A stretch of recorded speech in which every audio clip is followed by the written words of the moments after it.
Hey, Grace Point, thank you for being with us today. Come on, let's sing together. Here we go. You're the soul who understands the scars that made me who I am. Through the drifting sands of time, I got your heart, you got mine. If you bear a heavy load, I'll be your wheels, I'll be the road. I'll see us through the thick and thin, for love and loss until the end. 'Cause you carried me with you, from the highest of the peaks to the darkness of the blue. I was just too blind to see, like a lighthouse in a storm, you were always guiding me. Yeah, it's true. You carried me with you,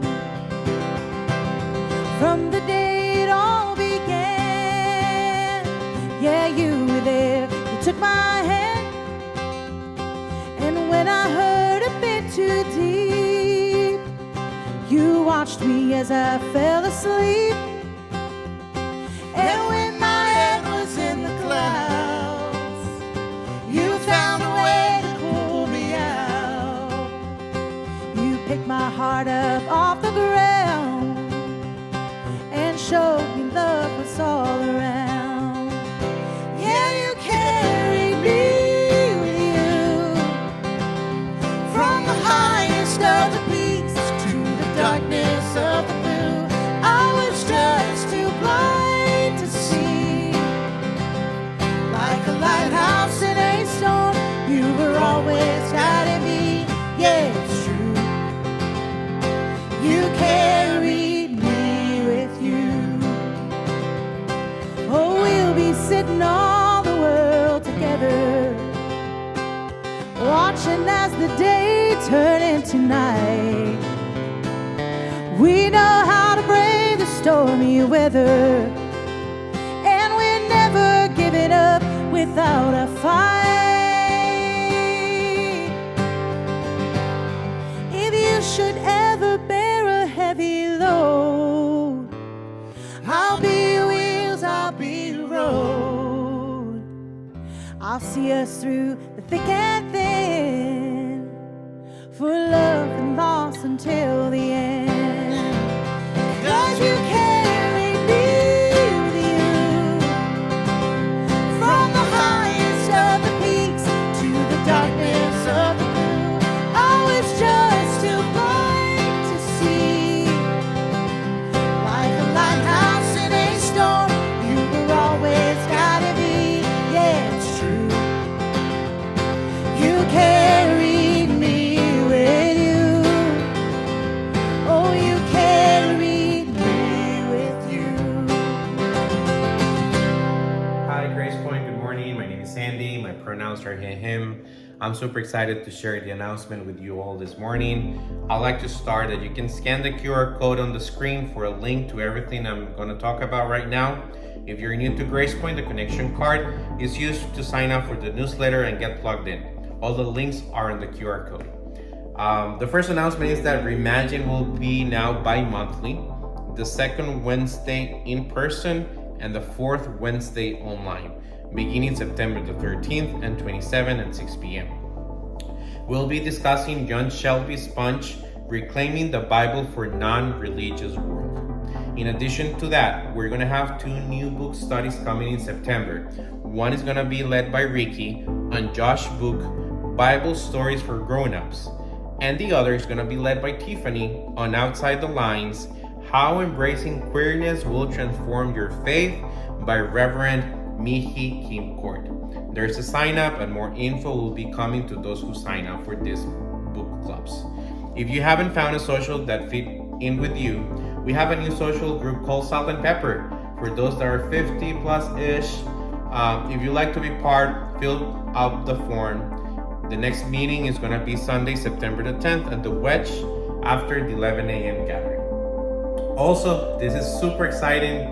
Mark your calendar for Grace Point 20th year anniversary celebration on Sunday, September the 17th. We'll be having special gatherings at our normal times with some familiar faces from the past and present, and we're going to be closing with a community potluck following the 11 a.m. gathering. We will be providing a main entry. Please bring your favorite main dish, dessert, or appetizer. There is an RSVP link, so please fill that out and let us know that you're coming. Finally, Grace Point goal is to create a safe, affirming, and transformative community. We have some very exciting things in store for you this year. To those who already financially support us, thank you. And if you'd like to support Grace Point, here's how you can do it. You can text any dollar amount to 84321. You can go to gracepoint.net/give. You can scan the QR code on the screen, or you can Venmo us at GracePointTN. Thank you so much and enjoy the service. Come all proud, come all greedy, come all liars, come all shamed, come all wealthy, come receive it. To the table come today. Come all broken, come all needy, come all poor, and come enslaved. Come all rulers, come be seated. Come all sinners, come all saints. Come to the table from near and far. Come from the shadows, come out of the dark. There's room at the table. We saved you a seat.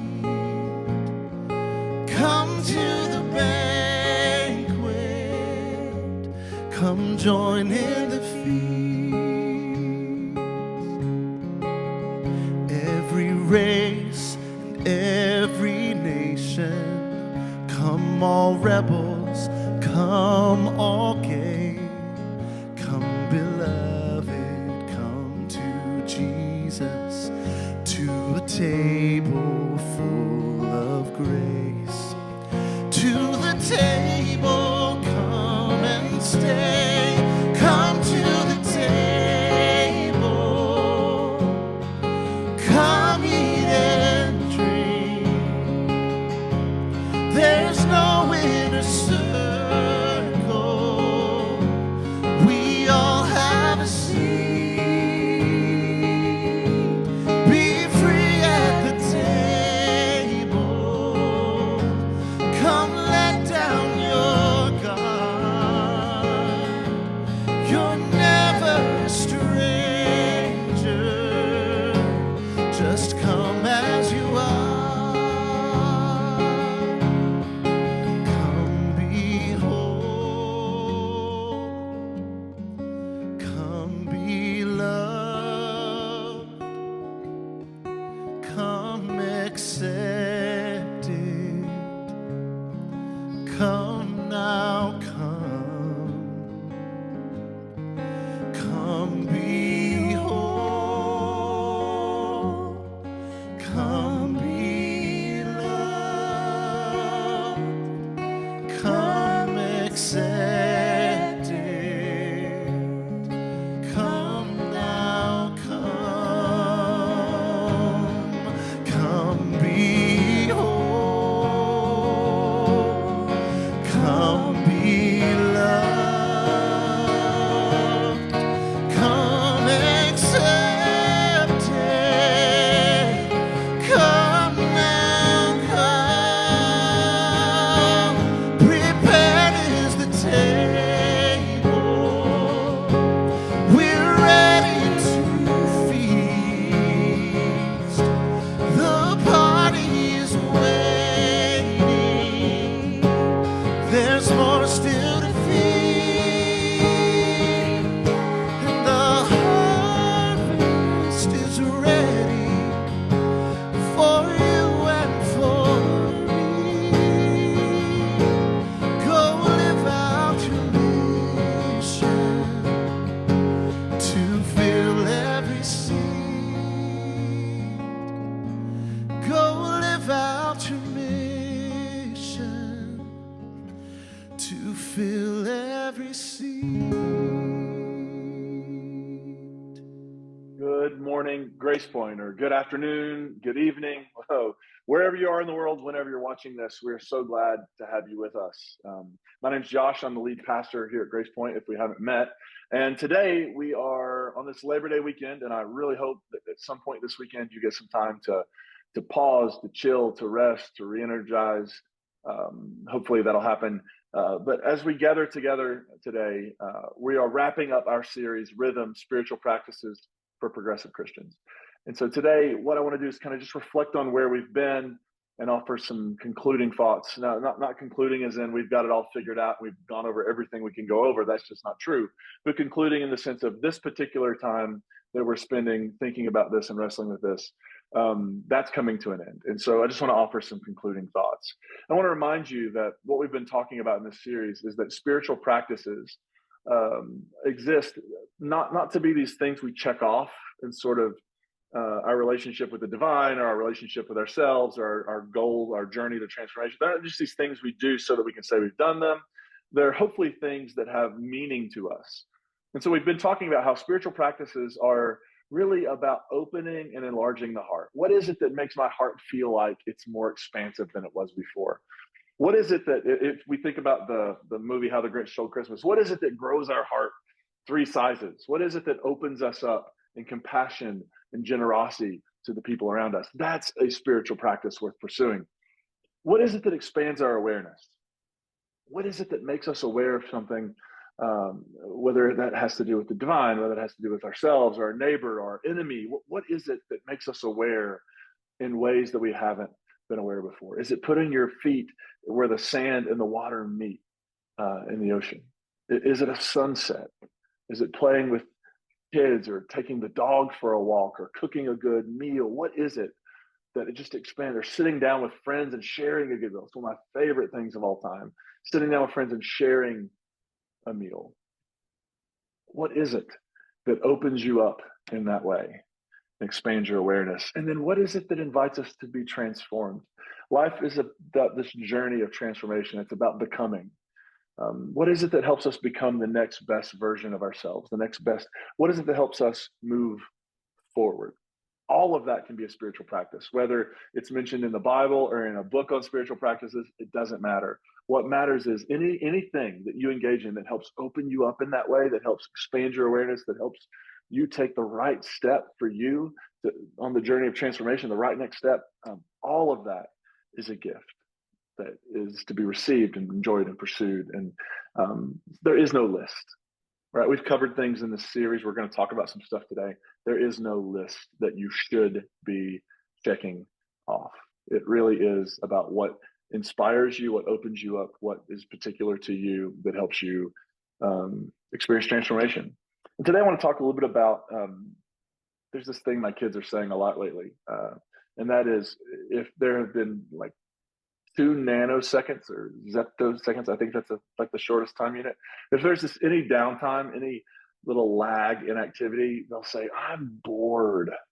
Anybody else have that going on? Anybody else struggle with that? I can be that in that mode a little bit myself. Like I'm so used to being constantly active and so much going on that sometimes if I just am chilled for a minute, there's a certain amount of like, oh wow, this is just boring.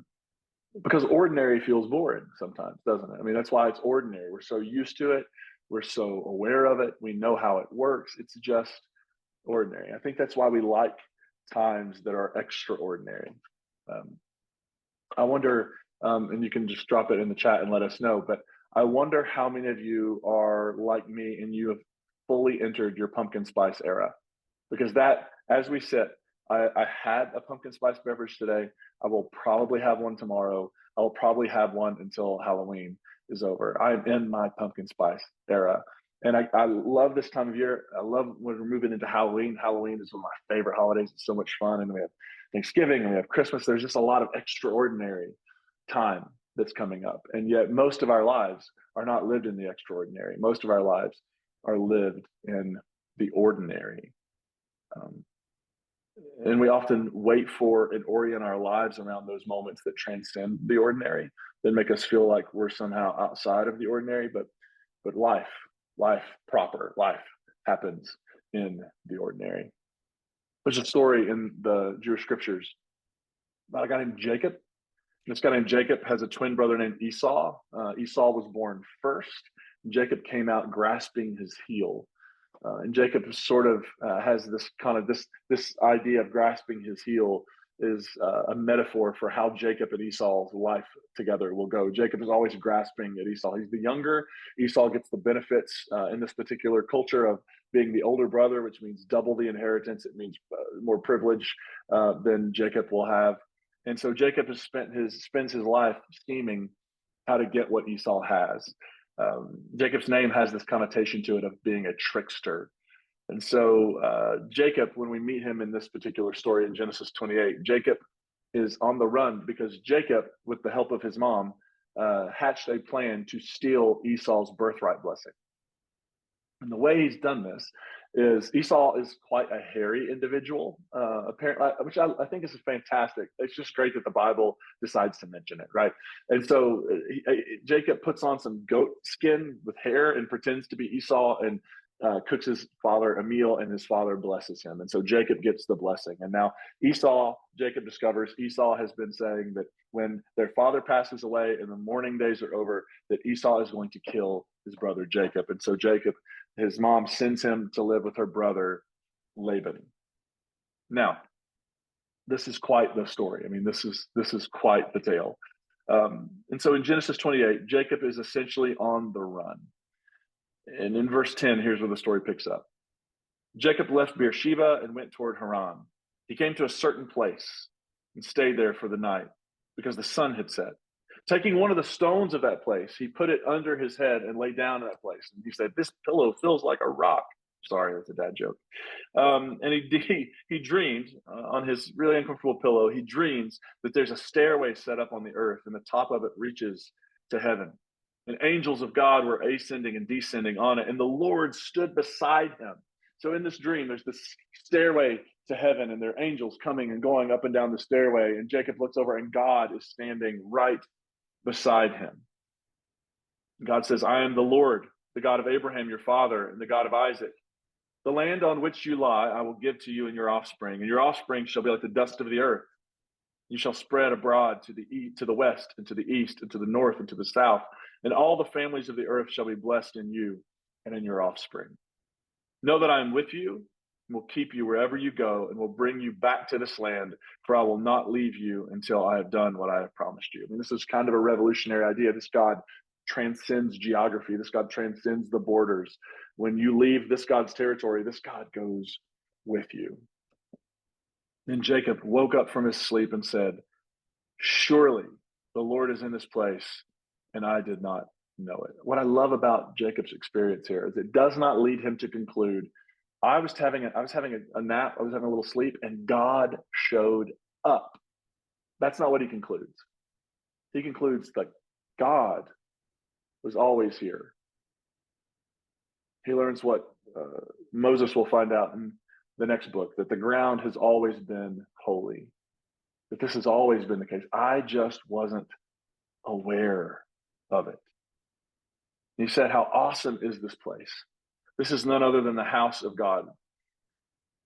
This is the gate of heaven." So Jacob rose early in the morning, and he took the stone that he had placed under his head and set it up as a pillar and poured oil on top of it. And he called that place Bethel, or Beit El, which means house of God. Jacob has this dream, and he realizes that God has always been in this place, and he is just coming to terms with an awareness of it. And he takes this stone and sets it up and pours some oil on it as a way of commemorating, of acknowledging, so that when people pass by, they're going to also see something happened here. Something was transformed here. Something was changed here. This is a meaningful place. Now, where is this place, by the way? Where does it occur? Well, we could say it's this place called between Beersheba and Haran, right? This is a place now called Bethel. But when the story begins, where is this place? It just says he reached a certain place. It's not a temple. It's not a ground known to be holy ground. It is not a place people go looking for these kind of experiences. It's just a place. It's any old place. It's every place. It's no place. It's just a place. And it's at this place where something happens. It's not a significant place. Jacob doesn't go to the place expecting anything. And yet it's in this place that's just kind of ordinary that something extraordinary happens. It's sort of what happens like when you're in the grocery store. I don't know if you're like me, if you're in the grocery store. Is anybody even going to the grocery store now, or are we all doing the order thing where they bring it to your house? But let's say you're in the grocery store and you're just pushing your cart down the aisles and you're getting bags of chips and cheese and flour, and you're just doing we don't expect something significant to happen. Like, you don't expect an epiphany, an aha moment to happen in the baking aisle. It's just not what we go into the grocery store expecting. Or it's like being in the line waiting for school to dismiss so you can pick your kids up from school and expecting something significant to happen in that place. It's like being in the waiting room at the dentist office and having some sort of aha moment where you realize the ground has been holy and the divine has always been in that dentist's office. You just weren't aware of it. That's the kind of place Jacob's in. He's in no place. He's in every place. He's in any place. It's just a place. And yet something significant happens. He has this dream, and in this dream, he's going to have a large family that's going to spread to the east, northwest, east, south, and the entirety of humanity is going to be blessed by this family. And again, Jacob doesn't use the language like God, I'm here and God showed up. I brought God with me, or somehow I conjured up God. I did all the right things. I got all the dials dialed into the right level, and God somehow showed up. Jacob says, God was here all along. I didn't see it. I just didn't see it. And if God was here all along, my assumption would be, if God has been here all along and I didn't know it, where else has God been all along? and I didn't know it. Jacob became aware in this moment of something that has always been true, that God was always present, that we actually live in a God-soaked world. What Jacob lacked was a kind of awareness. And this isn't an isolated incident, right? With Moses, he doing some chores and he realizes the ground is holy. With Peter and Andrew and James and John, they are mending their fishing nets after a night of fishing. And they realize that this itinerant preacher walking by them is someone and something worth following and leaving everything else behind to be a part of. There are these moments that just catch our curiosity, as Stan talked about last week, these moments that get our attention and like jar us awake, that in the absolute ordinary, we begin to realize that what's going on around us is anything but. That in the moments that feel like we're doing the things we do, like the fishermen just doing what fishermen do, and something extraordinary happens. All of these moments, I mean, if you look at from top to bottom in Scripture, all of these stories, right? All of these stories that happen, all these stories that capture our imagination, are actually, they take place in remarkably ordinary circumstances. It's in the remarkable, or it's in the non-remarkable that something remarkable happens. Not when people are walking and prepared for it. Put it like this, ordinary moments that seem anything but significant are often brimming with remarkability. They're brimming with something special and unique and transformative. All the ordinary moments. So what are some things we can do as we just think about how we try to stay open and enlarged and aware? What are some things we do? I want to offer just a few things. First, would really benefit us to practice here-ness. And what I mean by here-ness is that the only place we really can ever be is right here. Now, I spend a lot of my time, I'm an Enneagram 7. And so I could literally be in the middle of something fun, start getting sad because I know that at some point the something fun is going to end, and start in my brain hatching the next something fun, right? I'm not here. I'm not enjoying the something fun. I'm just scheming to get to the next something fun. Or maybe it's what we often do, which is get stuck in the past and just constantly be living behind us and living in regret and guilt and shame and all the things that came before. And we just get so trapped and stuck in what we should have done, could have done differently. And so we're living back there. We're living in the past. We're living in the future. And maybe we're living in the future in different ways. Maybe we're so consumed with what might happen that it sort of knocks us out of being present in the moment. But here really is the only place we can ever be. We have not been given the ability of time travel yet, as if that's going to happen at some point in the near future. And so being here is where we get to be. So what if we practice here-ness? What if we made it our focus and our attention and our intention to wherever we are, whomever we're with, whatever the moment is, to try to really dial ourselves in and actually be there. I think here-ness is a spiritual practice.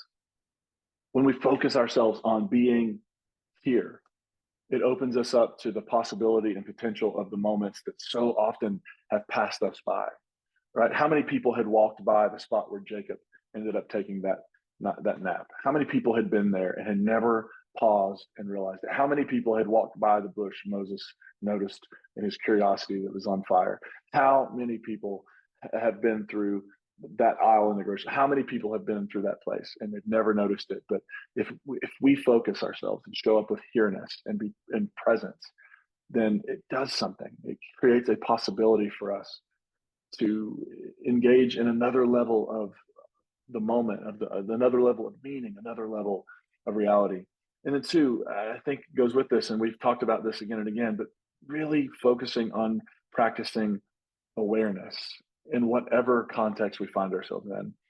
There's a story about a guy named Nicholas Herman, who is better known as Brother Lawrence, if you've heard that name. He lived in the 1600s in France, In his earlier years, he was a part of the French army, and experiencing the horrors of war caused him to lean back into his religious upbringing. And so he joined a religious order, and his primary job in that religious order was working in the kitchen.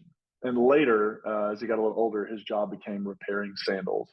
Now, this idea of peeling potatoes and fixing sandals, if you were to think about those particular roles, would you think that those are places where you would have a deep experience of the sacred or deep insight in the, would those be moments and situations that maybe would give you deep insight into the depths of reality? But here's what happened. Brother Lawrence, as he's working in the kitchen and as he's repairing sandals, he develops this reputation of being a person who is at profound peace.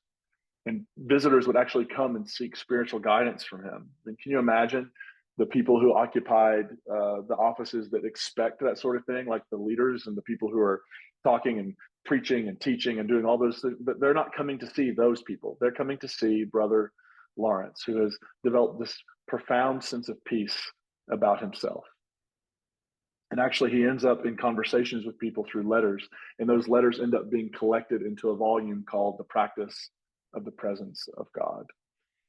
And it's Brother Lawrence who, through being fully present, cultivating an awareness as he worked in his daily tasks, that actually he becomes this reservoir of peace and this person that people want to talk to because they have this sense that he's doing something we're not doing. Think about that often when I think about, like, how can creativity become spiritual practices for us? How could it be possible that even if we're engaged in tasks that maybe we would say they don't make me come alive, how can even those tasks help create awareness in us that right here in the midst of the ordinary, something profound and beautiful and extraordinary might be possible? And of course, I think there's a certain amount of, we're being invited to practice intentionality. What Jacob does at the end of this is he takes this stone and he sets it up and he pours oil on top of it. And it's a way of acknowledging this moment, acknowledging the significance of what has happened, acknowledging that this spot, which previously maybe nobody was aware had any significance, this spot really holds deep significance. I don't know about you. I spend so much of my time moving at the speed of light, it feels like. That sometimes it's hard to not just bounce from one thing to the next, one experience to the next, one task to the next, one responsibility to the next. And we're just sort of bouncing from one thing to the next until we just sort of collapse at the end of the day, and then we do it all again the next day. What if we started making some intentional decisions that when something happens, when we have this sense of the ground is, suddenly I'm realizing the ground is holy, or suddenly I'm realizing God has been this place all along, or you have that conversation where something happens in you that it unlocks something you've been looking for a long time, or you have this time with a friend and you laugh so hard that your belly hurts, and you just need to pause for a moment and say, this meant something, this matters, this was a holy, significant moment, and I want to just acknowledge the gift that it was. How often do we fail to acknowledge the gifts that are right in front of us all the time? And by failing to acknowledge them, in some ways, we're failing to receive them. We're failing to receive their fullness. I think intentionality, marking these moments, is in itself a spiritual practice. I think it's a way of saying this mattered, this was holy, this was significant. A lot of people do this in really interesting ways. Some of us get tattoos, right, as a way of remembering something or someone that had a serious impact on us. Sometimes people create things. They write music, they create paintings, they create a meal. Some people journal. Some people probably do underwater basket weaving. People do things, and those things, it's sort of a response to what they've experienced. And so here's what I'd like to encourage you to do as we're winding this series down, and it's for many of us a long weekend. You have an extra day tomorrow. Let's just try to walk without. Let's try to walk through these next couple of days with some focus and intention. Let's just try to be aware What is it in your life right now that needs to be intentionally marked and remembered? Because something happened. You learned something new about yourself. You learned something new about someone you care about. You learned something new about the divine. It's making you a different person, and you just need to acknowledge it. You were given a gift of some sort through an experience. You just need to mark and acknowledge it. What if we were to say over these next couple of days, we're going to take everything we've talked about in this series, both the things that we've known about, like whatever these practices are that have been meaningful to us. Maybe it's prayer, meditation, silence. Maybe it's ritual. Maybe it's focusing on experience. Like whatever these gifts to you, whatever these practices are that work for you, and maybe finding a way over the next couple of days just to maybe sit down with some intentionality and just remember the gifts you've been given. Remember the lives that have impacted yours. Remember the ground beneath your feet. Maybe let's take some time to just dial ourselves in to this intentional practice of expressing gratitude, of acknowledging, of making space. Because everything Jacob does from this point on is born out of this moment in this experience. It mattered. And these moments and experience matter in our own lives, and they shape us, and they have the potential and capacity to be part of our transformation if we're paying attention, if we're dialing in, if we're focusing, if we're living with an awareness, if we're practicing here-ness. One of my favorite lines in the Christmas story, I don't know, I'm not trying to rush the season, I'm in my pumpkin spice era, you'll recall. But one of my favorite lines in the Christmas story is in Luke's gospel, where it says, after the shepherds came to visit and all the things happened, that Mary treasured these things in her heart. Like she's taking mental photographs. She's not just letting the moment go. She's being present in it. She's being here in it. It's creating an awareness in her. And with some intentionality, she's marking that moment. What moments do we need to mark? What moments do you need to mark? What kind of spiritual practices? Maybe some we've covered, maybe some that we haven't, that just in your bones, you intuit, this would be a practice for me. What are some practices that would help us practice this kind of intentionality? And as we do that, as our heart becomes more expanded and expansive and open, as our awareness is dialed in and focused, and as we are invited to just take the next step on the journey of transformation, like that's the point of the whole journey. Hopefully you found some new ideas and maybe reframed some old ideas, but I bet there are things and you feel, like I said, in your bones that would be helpful for you. So whatever those are, let's embrace them. Let's use them as long as they're helpful. And then if they cease to be helpful, we go and find something else, because that's what the journey is about. It's about moving forward. It's about finding what helps us, what opens us up, what brings transformation, and what makes that possible in our own life and journey. Thanks for being with us again, Grace Point. We love you. We're grateful for you. We'll see you back next Sunday. Thanks so much for being with us today, Grace Point. We love you. We're proud of you. We'd love for you to sing this song with us as we exit. Have a great day. Have a great week. We'll see you back next time. Sometimes in our lives, we all have pain. We all have sorrow. But if we are wise, we know that there's always tomorrow. Lean on me when you're not strong. I'll be your friend.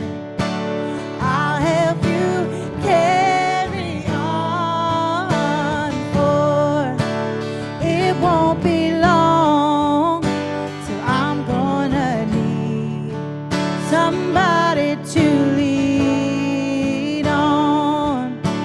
Please swallow your pride. If I have things you need to borrow, for no one can fill those of your needs that you won't let show.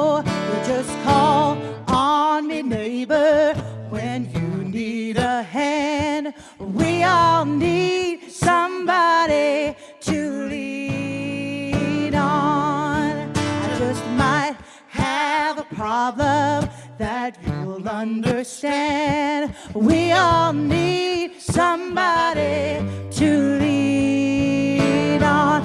Lean on me when you're not strong, and I'll be your friend. I'll help you carry on, for it won't be long till I'm gonna need somebody to lean on. You just call on me, neighbor, when you need a hand. We all need somebody to lean on. I just might have a problem that you'll understand. We all need somebody to lean on. If there is a load you have to bear that you can't carry, I'm right up the road and I'll share your load. If you just call me, lean on me, yeah.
you.